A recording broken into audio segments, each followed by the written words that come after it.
Hey, Etch. Draw. There's a new toy in town. Go! Animators have discovered computers. They're here! And the face of animation is about to change forever. With Toy Story, the first computer-animated feature film in the history of motion pictures. In the next half hour, we're going to go behind the scenes to see who's who and what's what with this amazing new film from Pixar and Walt Disney Pictures. So, get your eyeballs focused and your volume adjusted, and let's go to infinity and beyond!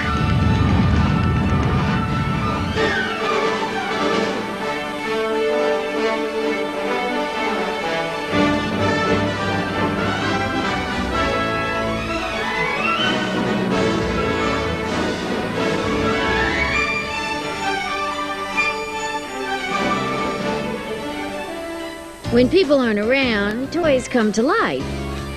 You knew that, right? That's me, Annie Potts. Don't let it get you down, Woody. In Toy Story, I'm the voice of Bo Peep, a porcelain lamp who has a big crush on a cowboy doll named Woody. Oh, hi, Bo. What do you say I get someone else to watch the sheep tonight? Hell yeah. The film tells the story of Woody, an old-fashioned pull-string toy, and Buzz Lightyear, a supercharged action figure who threatens to take over as the top toy in Andy's room. Woody, who's up there with you? Hello? Oh, yeah. Oh, impressive wingspan. Look at him. He's got more gadgets on him than a Swiss Army knife. Toy Story features the voices of Tom Hanks and Tim Allen, and music by Grammy winner Randy Newman. But it was the film's director, John Lasseter, who guided all of us involved in Toy Story toward the computer-animated world that existed only in his imagination. I felt like I was onto something new. And I was onto something that we were like pioneers. And it was so exciting. Every day you would go to work and there would be like something new on the monitor, on the screen, and you're like, wow, that's great! John Lasseter, whose creative vision shaped the film, has the enthusiasm of a kid on the loose in a candy shop. Sometimes it's kind of hard to tell if John is working or playing.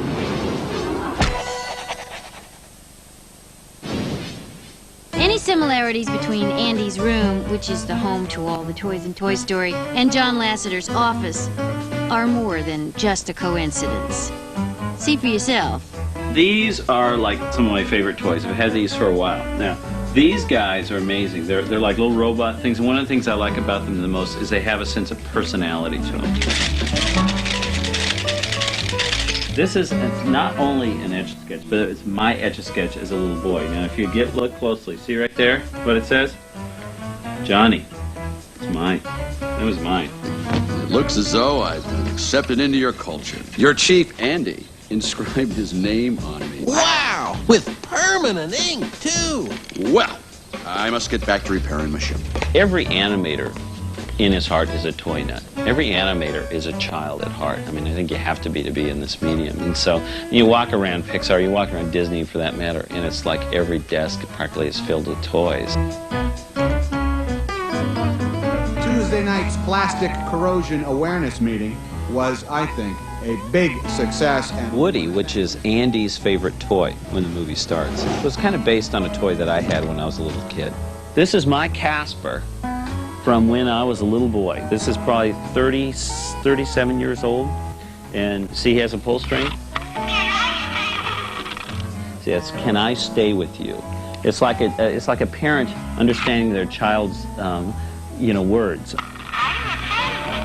See, that's "I'm a Friendly Ghost." You're my favorite deputy. Buzz Lightyear was actually derived from the G.I. Joe. Now, once I grew out of Casper, I was into G.I. Joes in a big way.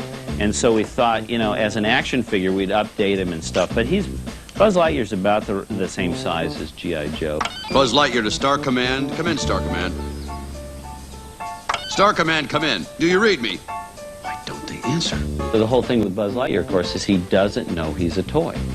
He thinks he's really Buzz Lightyear, Space Ranger, Defender of the Galaxy. I'm stationed up in the Gamma Quadrant of Sector 4. as a member of the elite Universe Protection Unit of the Space Ranger Corps. I protect the galaxy from the threat of invasion from the evil Emperor Zurg, sworn enemy of the Galactic Alliance. Buzz Lightyear is well trained. You know, he's been through the Space Academy. He is taught, he's toned. So, you want to do it the hard way, huh? Don't even think about it, cowboy. Oh, yeah? Tough guy? For the voices of Woody and Buzz, Lasseter cast two very big stars who had never performed in an animated film before. From the beginning, for the voices of Woody and Buzz, we really wanted Tom Hanks and Tim Allen. I mean, they were great. Because of you, security of the entire universe is in jeopardy. And you, my friend, are responsible for delaying my rendezvous with Star Command. Good riddance, you loony! Like the toys they portrayed, Hanks and Allen were sort of a study in clashing styles. Tom, for instance, did his homework. Woody is he's a classic piece of Americana. He's a piece of American folklore and arts and crafts. He's the old-fashioned, Western, loose-limbed marionette without the strings. He's got a vocabulary that is stored in a wire in his chest, and he's got a pull string on it, and he says things like, Somebody's poisoned the water hole! Is Tom a lot nicer than me? But I'm better looking than he is, aren't I? While Tim brought a lot of himself to the role. A whole lot of himself, as it turns out. Toy Story is essentially, of course, a movie about my character. Boy, is he handsome. And that's why it came to me, because it seemed to fit me. It seemed to be me. You know, with this, I have so much emotional strength.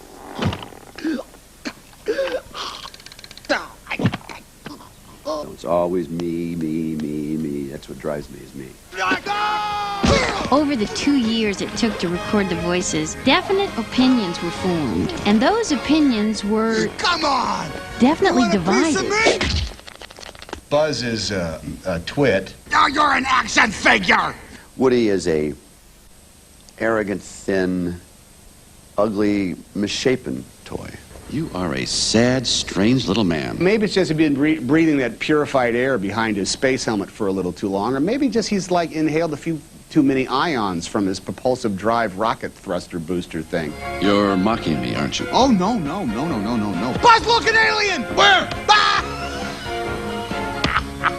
Ultimately, it was up to the director to find the right chemistry for a classic buddy story in which Woody and Buzz are thrust together by fate Buzz, will you get up here and give me a hand?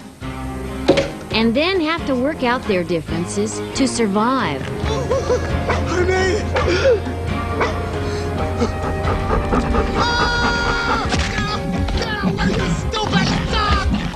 You know, and the great thing is, the computer has finally gotten to the point where animators can use it, and they're powerful enough to get those performances onto the screen. What happened to you? One minute you're defending the whole galaxy, and suddenly you find yourself sucking down Darjeeling with Marie Antoinette and her little sister. Just a couple of years ago, it would not have been I possible. think you've had enough tea for today.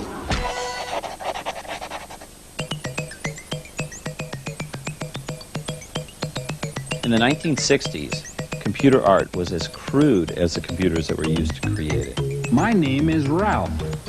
I'm a Siliconian. One frame of Toy Story is so unbelievably complex and detailed. And when you compare that with the computer graphics and computer animation that was being done in the early 70s, I mean, they were just like single points of light moving around on the screen. As the computers got more powerful, the artists who were using them were able to get more artistic. The movement became far more fluid, the textures were richer, and the lighting came from, they were able to use multiple light sources. I was working at Disney as an animator on Mickey's Christmas Carol, doing Goofy and Donald and Scrooge McDuck and so on. And two very close friends of mine were working on Tron. You know, you remember Tron, right?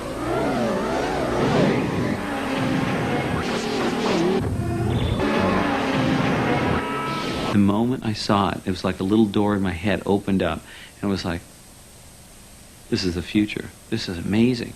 And it wasn't for what I was seeing. It was the potential I saw in computer animation. Lasseter left Disney in 1983 to join some of the world's top computer scientists like Bill Reeves and Ed Catmull to form the nucleus of a new computer graphics company called Pixar. Their mission? To create the world's first computer animated feature film. We weren't interested in anything that moved or flying logos. We wanted to have characters and objects come to life. And this is where John is the master. At Pixar, Lasseter directed a series of experimental short films, beginning with Luxo Jr. in 1986. The life came out of purely the movement of it, you know, and the limitations, you know, the way that the baby moved in comparison to the father clearly said, you know, here's a parent and here's a child. In Red's Dream, one of the things we tried to get was mood, you know, dark, rich mood. And I think we were able to achieve something that no one had seen in computer animation before, and that's this you know, like atmosphere, this dark, rainy city streets at night and stuff. It was really interesting.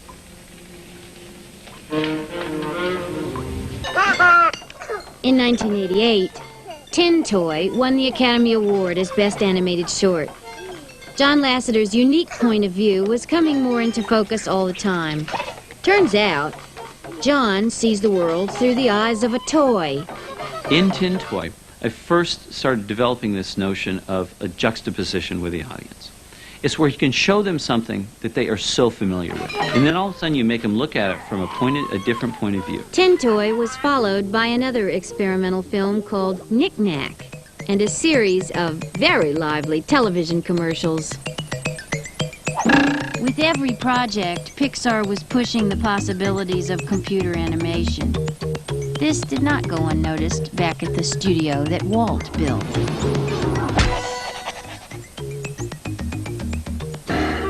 The Walt Disney Studios has a long history of breakthroughs in entertainment technology. Whether it was sound design, color, the multi-plane camera, or audio animatronics.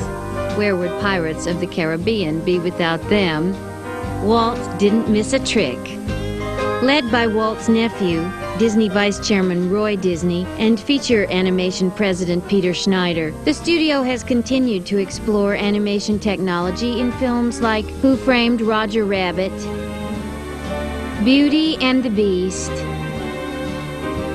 and The Lion King. Ironically, it wasn't Pixar's way with computers that interested Disney most. It was John Lasseter's way with characters. Say, what's that button do? I'll show you. Buzz Lightyear to the rescue. Hey, Woody's got something like that. His is a pull string. Only it sounds like a car ran over it. He happens to work with computer technique. If he were working in clay or with puppets or with models, I think if John Lasseter working with socks on his hands with 2 buttons sewn on it, we'd be charmed by it. The story we're telling here is very different than a story we've told before. We've never made a buddy movie. We've never made a movie set with this level of contemporary human type characters. So what we're doing with John is something we've never had the license to do before. When we got the final go-ahead from Disney, the green light, we couldn't believe it was actually going to happen. You know, but like, so where do you start? Well, you start where all classic Disney animated films start, with the story and the characters.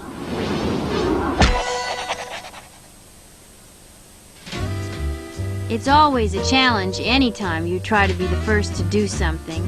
But the biggest challenge in Toy Story was not the new technology, say the film's producers, Bonnie Arnold and Ralph Guggenheim. We knew that we had a great process, a technique that looked really different and it was unusual, but we knew also that what really was going to, sell the picture was a story. The story came first at all times, and that was always the thing that we focused on. Woody goes over and Sarge is sitting on the table and he says, Sergeant! Establish a recon post downstairs. Code Red, you know what to do. Yes, sir. All right, men, you heard him. Code Red, repeat, we're at Code Red. Recon Plan Charlie, execute. Let's move. Just like every Disney animated film, the director, the writers, and the storyboard artist worked out the story shot by shot. And then they began casting the voices. Tom Hanks, Tim Allen, myself as the voice of Bo Peep. Little Bo Peep is very dainty because she's porcelain.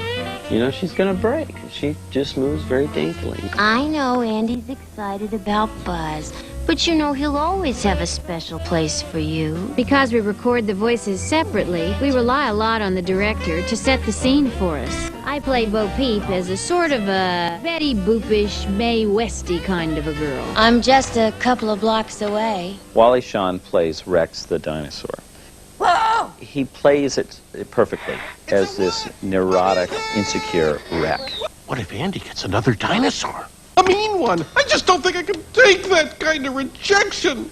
Perhaps people who, to themselves, are gentle and kindly, but who to others seem large and fearsome, will find my character a source of solace and consolation. What's going on? If there is the perfect casting, I think casting of the century, it is Don Rickles as Mr. Potato Head. It's on my box. Ages 3 and up. I'm not supposed to be babysitting Princess Drool. What are you looking at, you hockey puck? Face it, if you were Mr. Potato Head and you kept losing your facial features every day of your life, you would have a chip on your shoulder, too. When we went over to originally pitch the idea to Don Rickles, it was at his home, I went in there and I gave him a Mr. Potato Head. And when I handed it to him, the hat fell off, and he stood there and he was holding it, and he looked just like him. That used to be a wart, and now it's a whole doll. Isn't that terrific? I knew you'd come back, Woody. Jim Varney, who plays Ernest, you know, in all the Ernest movies, he plays Slinky Dog. Hey, come on. And he gives him this great southern hound dog kind of quality. Let me find the moment. And, you know, to be honest, I think he used his own dog for inspiration. When she wants something, she really tries to speak. It's not just a bark, it's... And she really tries to form words and make herself known. And so I'm sort of thinking Maggie's growl mixed with a voice. Eddie sort of comes out like this, so he's growling and talking at the same time. Right here, Woody. I'm ready this time. No. Slink. Oh, well, all right. You can be ready if you want. Not now, Slink. I got some bad news. Bad news? Just gather everyone up for a staff meeting and be happy. Got it. Be happy.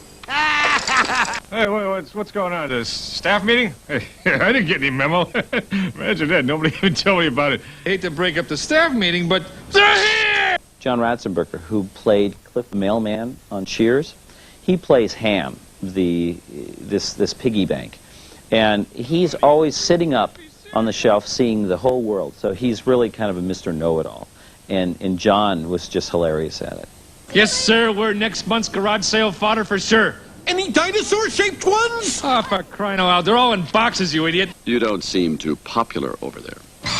When we started seeing the picture come together with our voices, we began to realize that we were a part of something groundbreaking, something really extraordinary. There's just some sort of all-encompassing kind of liquidity to it that's undeniable when you see it.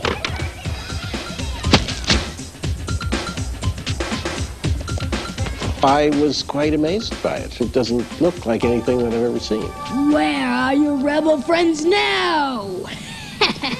When that door is closed, all those toys kind of pop up, and they all have the characteristics and personalities that you would imagine the toys to have. And it's mesmerizing.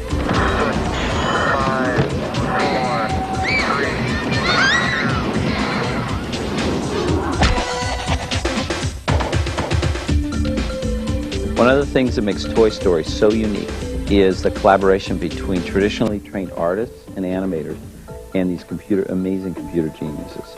So my big job today is to act like an angry potato. Here's how it works. From the storyboards, the technical directors modeled the characters in 3 dimensions within the computer. Then the animators, like Pete Docter, test the models of the characters to see if the animation variables, or AVARs, work correctly. I would just make sure that each pose is pushed about as far as I can get it. And then I've tested a lot of the expressions. He's got great snarls and sneers. And then when that's done, it's ready for the animators to make the characters come alive. What we tried to do is get everything to read just in the acting, the pantomime, And then when you stick the face on, it'll only plus that. To give you an idea of how complicated it is, Woody has 212 animation controls just for his head, 58 for his mouth alone.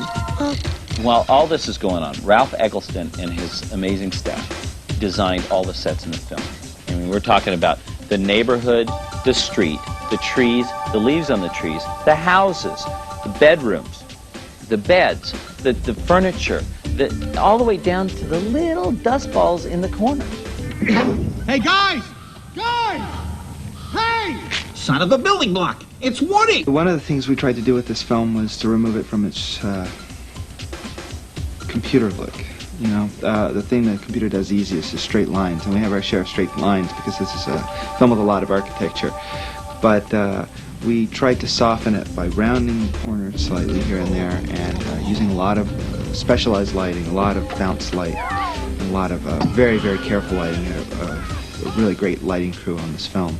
This was no accident. The computer animation process, from beginning to end, looks like this.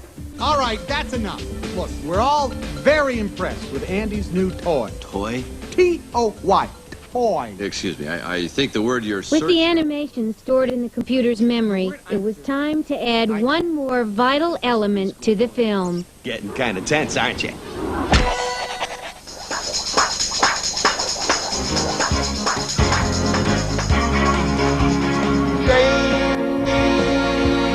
Things are happening to me.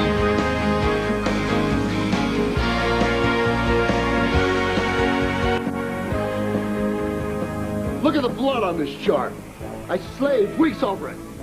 With most of the scenes completed and the film cut to its final length, it was time to record the music. Grammy winner Randy Newman composed the score and wrote 3 songs for Toy Story. You can't treat it as if exactly as if it were a real picture. I mean, there's stuff you have to catch, and if something happens like that, it looks funny if you don't. Toy Story is a bit of a departure musically from most Disney animated films. Randy Newman's songs are not sung by the Toy Story characters. Newman sings them himself.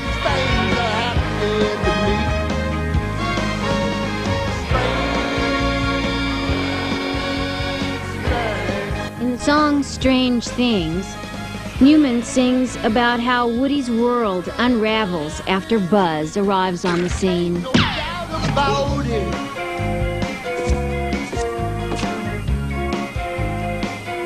In I Will Go Sailing No More, the songwriter has penned a heartfelt lament about the limitations of life as a toy.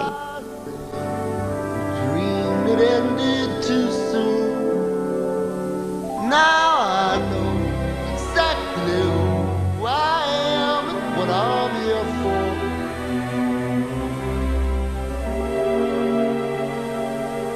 And I will go sailing no more. I got 'em too. There isn't anything I wouldn't do for you. Newman and Grammy winner Lyle Lovett sing a duet which captures a child's love for a toy and vice versa. Yeah, you got a friend in me. Toy Story definitely had a friend in Randy Newman. I liked the idea of the story, and I absolutely loved the people. I mean, they were even good for regular people. But for show business, they're like 99th percentile, you know? These guys are professionals. They're the best.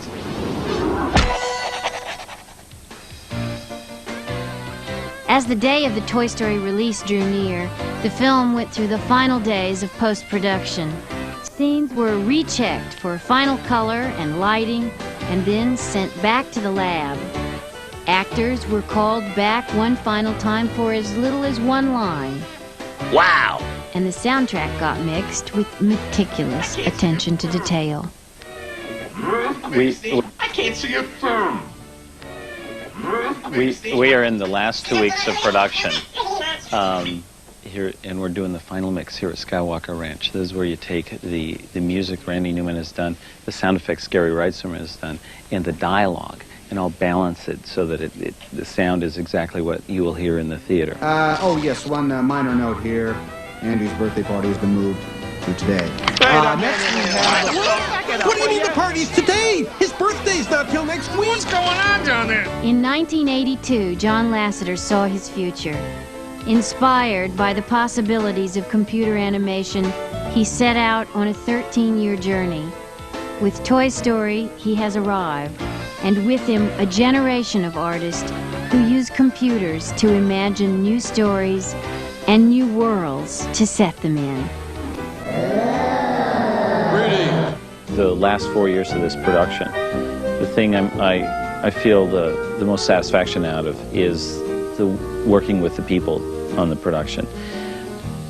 Everybody's going to notice and talk about the fact this is the very first computer animated feature film. But the computers are just tools. They didn't create this picture. It's the people that created the picture. And we had such a fantastic group of people. And I had so much fun working with them. And that's what I'm going to remember for the rest of my life. When the road looks rough ahead and you're miles and miles from your nice warm bed, just remember what your old pal said, boy, How do I get stuck with you? It's a movie, buddy. Yeah, you got a friend. You uncultured swine. Way to go, Idaho! You all right? Buddy, this way. Years of academy training waste. None of them will ever love you the way I do. It's me and you, boy. And it's Merry the years Christmas, go Sheriff. by. A friendship will never die. Snap out of it, boss. It's our destiny. Hey, cover! Got a friend in me. Yeah, you got a friend in me. We're almost there! You got a friend. I've learned so much about this medium from making this film that it's given all of us ideas on what we can do in the future. And clearly this is just the beginning.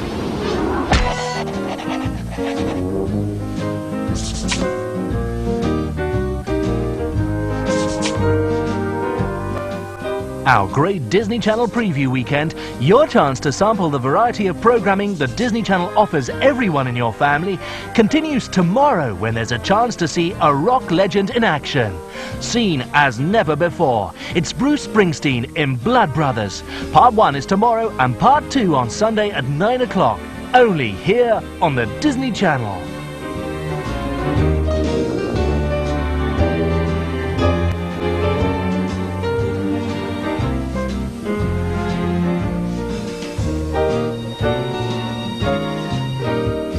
Go back to your lives, citizens. Show's over. Barnacle Gardner Media.